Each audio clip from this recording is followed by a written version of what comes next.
말씀 보겠습니다.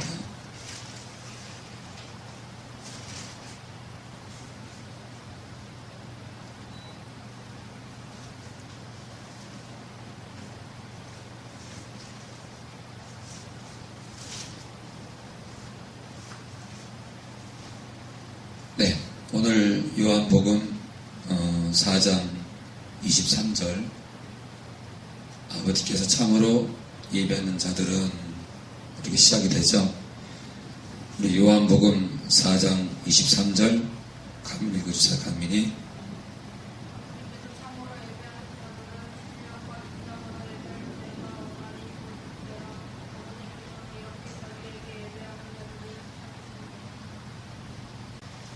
자, 아버지께 참으로 예배하는 자들은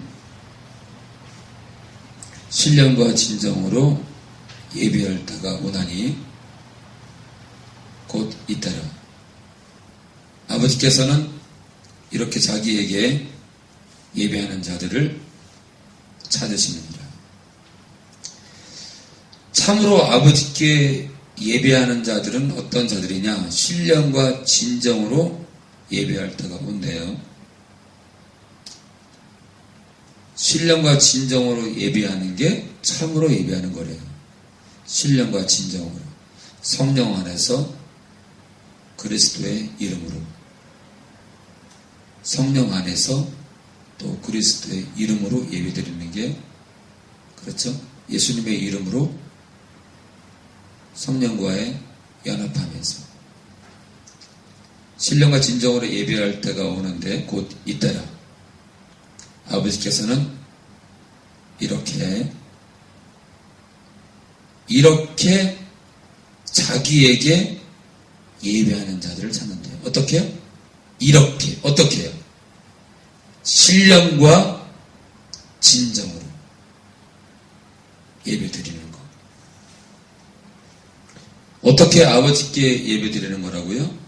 이렇게. 어떻게 해요? 신령과 진정 안에서, 성령 안에서 그리스도의 이름으로, 주를 사랑하는 마음으로. 누구한테요? 누구한테요? 예배의 대상은 아버지예요. 예배의 대상은 아버지다. 근데 어떻게요? 화려한 예배당? 끝내주는 장의자? 초호화 에어컨 시스템? 몇백만 원짜리 마이크, 몇천만 원짜리, 몇 억짜리 음향 시스템? No. 하나님이 정말 찾으시는 예배는 성령 안에서 그리스도의 이름으로 예배드리는 거예요. 누구한테요? 아버지께. 24절 강민이 계속 읽어주세요.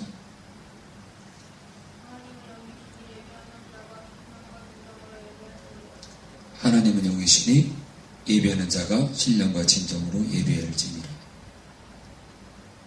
하나님은 영이래요. 보이지 않아요.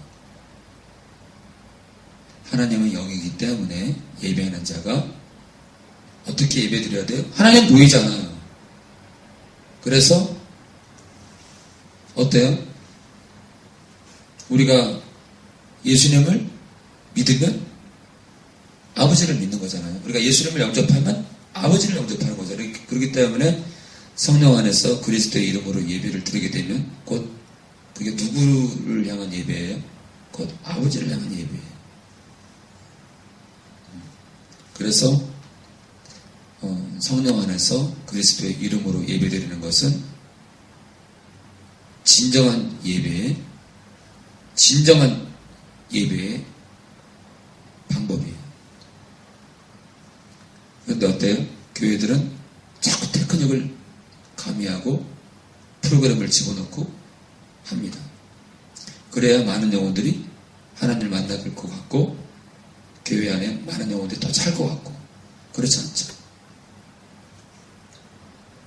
25절 여자가 가로되 메시아 곧 그리스도라는 이가 오실 줄 내가 아노니 그가 오시면 모든 것을 우리에게 고하시리이다.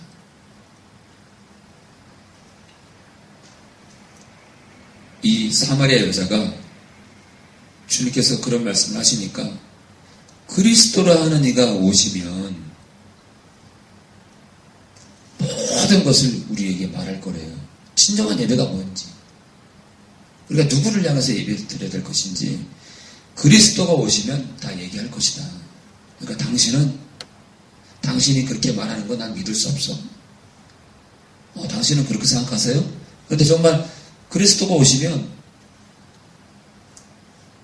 우리가 어떻게 예배를 드려야 될지, 우리가 누구한테 예배를 드려야 될지 그리스도가 우리에게 말해줄 겁니다. 그랬더니 26절 예수께서 이르시되 내게 말하는 내가 그러라. 사마리아 여자야, 지금 너에게 말하는 내가 바로 그리스도다. 그게 얼마나 깜짝 놀랐겠어요? 얼마나 깜짝 놀랐겠어. 27절 이때 제자들이 돌아와서 예수께서 여자와 말씀하시는 걸 이상히 여겼으나 무엇을 구하시나이까? 어찌하여 저와 말씀하시나이까? 묻는 이가 없더라. 뭐 때문에 무엇을 구하려고 얘기를 하셨고,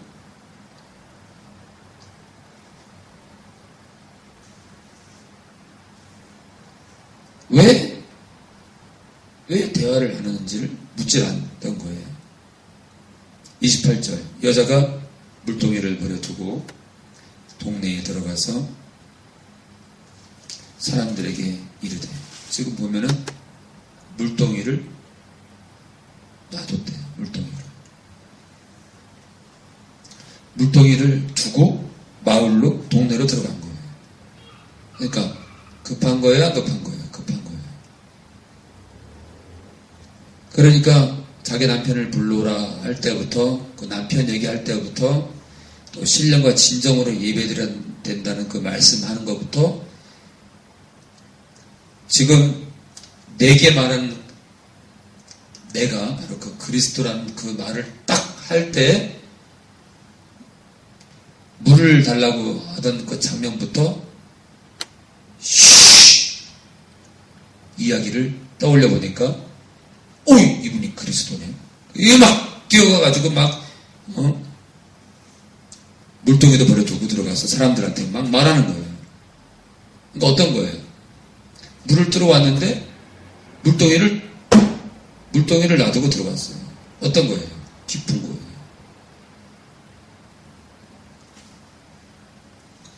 29절 나의 행한 모든 일을 내게 말한 사람을 와 보라. 이는 그리스도가 아니냐 하니, 내가 그동안 살아오면서 많은 일을 겪었는데 내가 행한 일들을 어떤 사람이 다 알고 있더라. 빨리 와봐. 그리스도야, 그리스도. 이분이 그리스도야, 그분이. 30절 저희가 동네에서 나와 예수께로 오더라. 31절 승민이 한번 읽어주세요.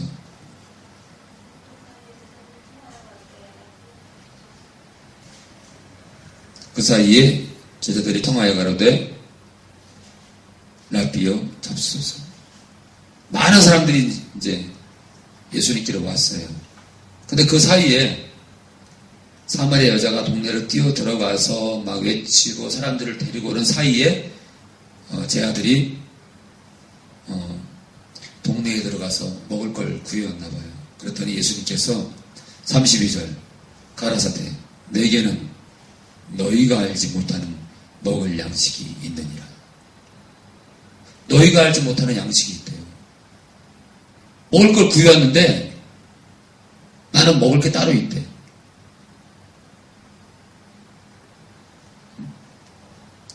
33절 제자들이 서로 말하되 누가 잡수실 것을 갖다 드렸는가 한대. 누가 갖다 준 줄 알고요. 34절 예수께서 이르시되 나의 양식은 나를 보내신 이의 뜻을 행하며 그의 일을 온전히 이루는 이것이니라.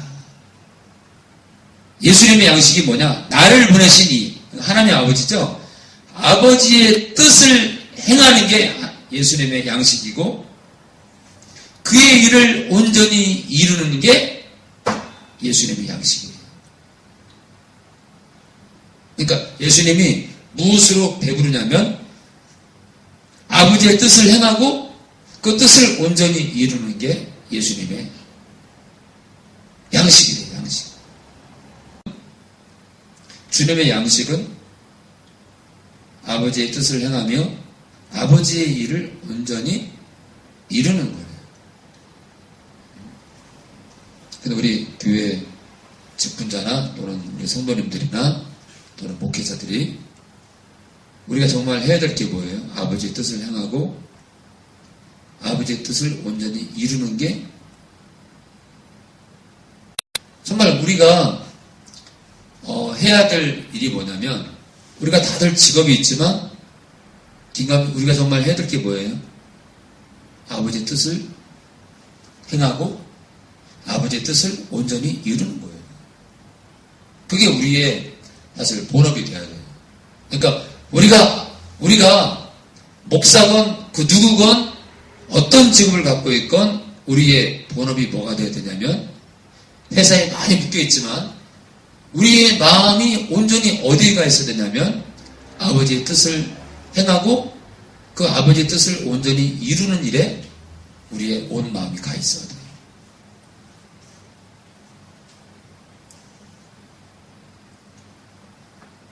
(35절) 너희가 넉 달이 지나야 추수할 때가 이르겠다 하지 아니하느냐 내가 너희에게 이르노니 눈을 들어 밭을 보라 희어져 추수하게 되었도다.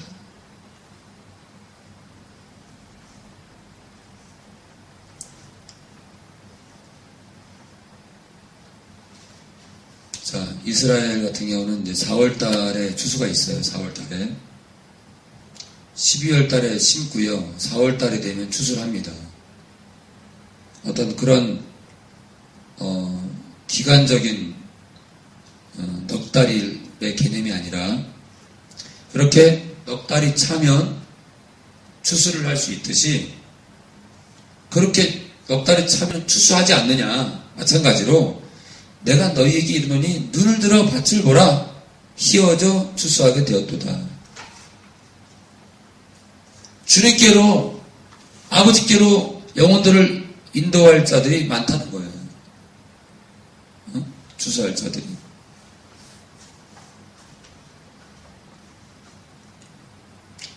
자, 36절 거두는 자가 이미 싹도 받고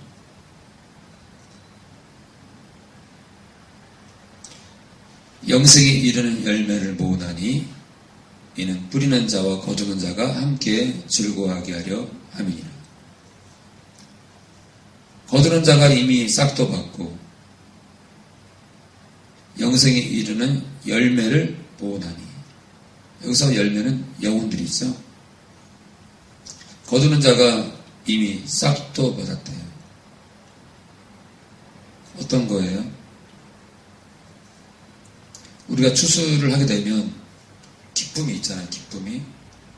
또 우리가 전도를 하다가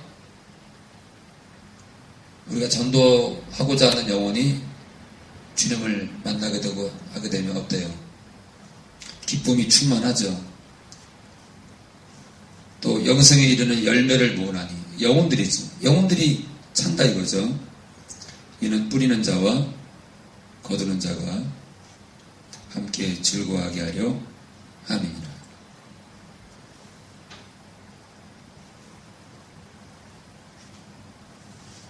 어때요? 우리가 아까도 말씀드렸지만 영혼들을 전도하다가 그들이 변화될 때 기쁨은 말할 것도 없죠. 근데 어때요? 뿌리는 자는 어때요? 뿌리는 자와 거두는 자. 뿌리는 자와 거두는 자. 다 우리가 해야 될 몫이죠. 그렇죠? 근데 결국 자라가는 건 누구예요? 하나님이시죠. 그렇죠? 예. 우리가 어떤 무리들은요 뿌립니다. 또 어떤 무리들은 그 뿌린 뿌린 씨앗이 자라서 거두게 되잖아요. 그러면 거둡니다. 그래서 어떤 사람들은 뿌리게 되고요. 또 어떤 사람들은 거두게 됩니다. 또 거두는 사람들이 또 뿌리는 사람들과 교차가 돼서, 그러니까 어때요? 모두가 많은 사람들이 뿌리지만 또 뿌리는 자들이 거두기도 하죠. 그래서 뿌리는 자와 거두는 자가 이 수확면에서 서로 교차하며 수확도 하지만 결론적으로는 뿌리는 자나 거두는 자, 즉 우리가 그리스도 안에 있는 영혼들이 영혼을 건지려고 할 때 각각의 기쁨이 충만하죠. 37절, 그런즉 한 사람이 심고 다른 사람이 거둔다 하는 말이 옳도다. 그래요. 우리가 누군가는 심고요, 누군가는 심고 또 다른 사람이 거둬요. 그 영적인 법칙이에요. 영적인 법칙이에요. 우리가 한 교회나 한 개인이나 한 공동체가 모든 일을 다 할 수 없어요. 예. 서로 어떤 교회는 심고요, 어떤 교회는 거두기도 하고, 어떤 공동체는 심고요, 어떤 공동체는 또 거두기도 하고. 그래서 어때요? 상호 보완해요. 그리스도 안에서는 모든 것들이 서로 합력해서 선을 이루고요, 합력해서 보완하게 되어 있습니다. 38절, 내가 너희로 노력지 아니한 것을 거두러 보내었노니. 노력하지 않은 것을 거두러 보냈대요. 그러니까 이미 다른 사람들이 심은 거죠. 다른 사람들은 노력하였고, 그래요. 제자들이 노력한 게 아니에요. 너희는 그들의 노력한 것에 참여하였느니라. 그들이 노력했는데 단순히 너희는 가서 거두기만 했다 이거죠. 39절, 여자의 말이 그가 나의 행한 모든 것을 내게 말하였다 증거하므로 그 동네 중에 많은 사마리아인이 예수를 믿는지라. 내가 그동안 어떻게 살았는지를 저분이 나에게 말했어 라고 말하니까 어때요? 그 동네에 많은 사마리아인이 예수님을 믿었대요. 40절, 사마리아인들이 예수께 와서 자기들과 함께 유하기를 청하니 거기서 이틀을 유하시네. 원래 유대인들은요, 사마리아 사람들과 서로 상종을 안 합니다. 쳐다보지도 않아요. 그런데 그들이 함께 있기를 원하니까 어때요? 이틀을 묵었대요. 이틀을. 응?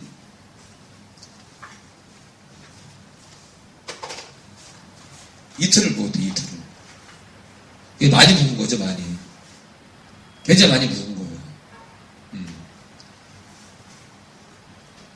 41절, 예수의 말씀을 인하여 믿는 자가 더욱 많아. 이틀을 묵으면서 예수님께서 말씀을 증거했는데 더 많은 사람들이 믿는 거예요. 42절, 그 여자에게 말하되, 이제 동네 사람들이 그 사마리아 여자에게 말하되, 이제 우리가 믿는 것은 내 말을 인함이 아니니 네가 어떻게 살았는지를 저분이 너에게 말해서 그 사실을 우리가 듣고 믿었지만 이제는 내 말 때문에 그런 것이 아니라 이는 우리가 친히 듣고 이제는 우리가 달려와서 이분과 함께 얘기를 나눠보니까 이분 말씀을 들으니까 이제는 우리가 친히 들어보고 그가 참으로 세상의 구주신 줄 알미니라 하였다. 그러니까 어때요? 표적을 따르기보다 어때요? 표적, 어떤 기적을 일으키고 이 여자가 어떻게 살았는지를 맞추고 그것이 신앙이 아니라 어때요?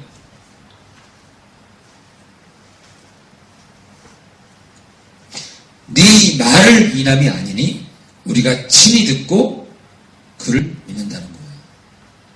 이제는 친히 듣고 그러니까 말씀만으로도 믿는다는 거예요. 믿는다. 이게 참신함이에요. 우리가 믿음은 어디서 나와요? 믿음은 그리스도의 말씀으로 말미암아. 예수님 말씀을 듣다 보니까 이제는 네 말이 아니라 네 말 때문이 아니라 예수님 말씀을 듣다 보니까 이분이 진짜 세상의 구주신 줄 이제 알겠다 이거예요. 이게 참신함이에요. 이게 이제 믿음이 들어간 거예요. 이게. 43절 이틀이 지남에 예수께서 거기를 떠나 갈릴리로 가시며 44절 친히 증거하시기를 선지자가 고향에서는 높임을 받지 못한다 하시고 자신이 선지자라는 그 뜻이 아니라 선지자적 사명을 가지고 오셨지만 하나님이시죠. 하나님. 예수님은 하나님이잖아요.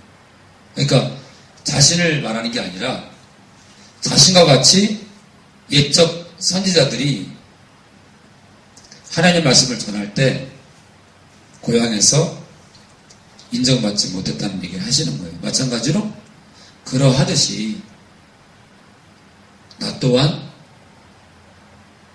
사람들이 선지자로 알고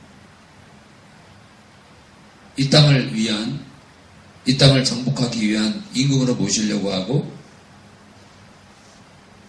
그러다 보니까 어때요? 마찬가지로 예수님도 하나님의 말씀을 전하니까 어때요? 대척을 받는 거예요. 맞아요. 예수님께서 단순히 인간적인 선지자급으로 인정하다 보니까 또 어때요? 선지자라는 그 의미가 앞으로 되어질 일을 먼저 아는 자 아니에요? 그러다 보니까 예수님께서 많은 놀라운 일들을 얘기하니까 선지자로 취급을 받으면서 목수의 아들인데 동네에서 인정을 받나요? 목수의 아들 주제예요. 목수의 아들이 자기가 하나님의 아들이라 그러니까 그나마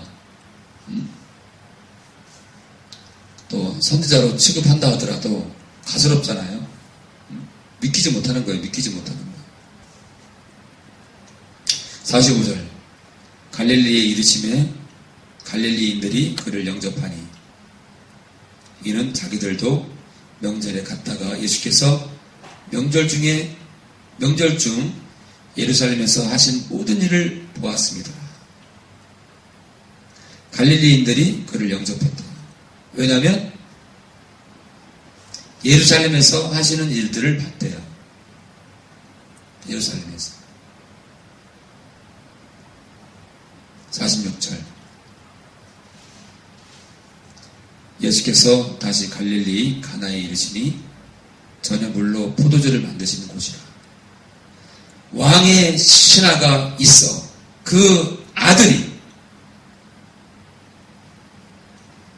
가버나움에서 병들었더니, 그러니까 왕의 신하가 있는데 꽤 높은 신분 같아요. 그 왕의 신하가 있는데 벼슬아치가 있는데 그런데 그 벼슬아치의 아들이 병들었대요. 그 아들이.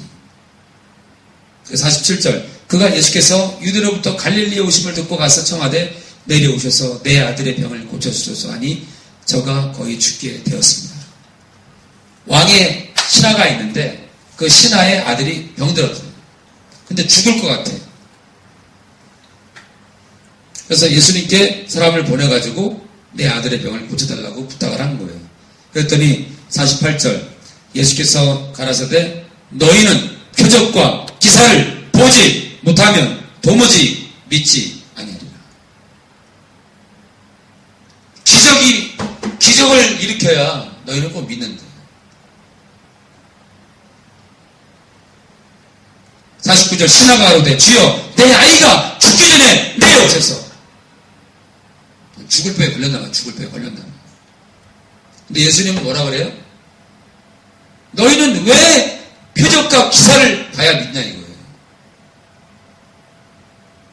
50절 예수께서 가라사대 가라! 내 아들이 살았다. 이게 무슨 얘기예요? 아니 아들이 병들어 죽겠다는데 가라! 내 아들이 살았다.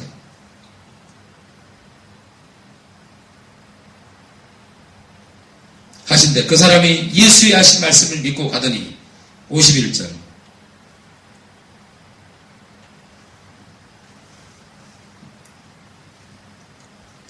내려가는 길에서 그 종들이 오다가 만나서 아이가 살았다 하거든. 52절 그 낫기 시작할 때를 물은즉 어제 제7시에 열기가 떨어졌나이다 하는지라.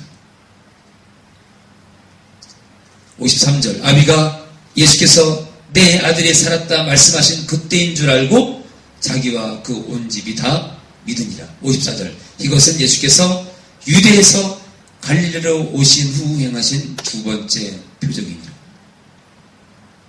어때요? 53절 보면은 아비가 예수께서 내 아들이 살았다 말씀하신 그때인 줄 알고 자기와 그 온 집이 다 믿으니라.